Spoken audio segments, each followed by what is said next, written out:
figured out what was going on with the ls2 block. Bad rod bearing.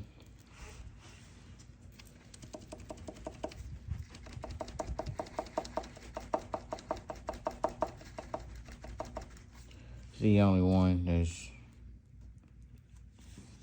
bad like that, honestly, but that's the knocking I was hearing as I was driving, low oil pressure.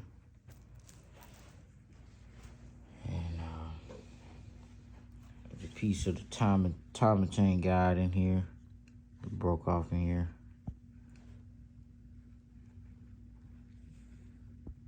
It was also stuck in the oil pickup tube.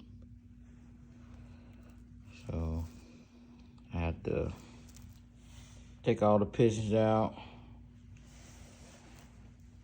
and rebuild it.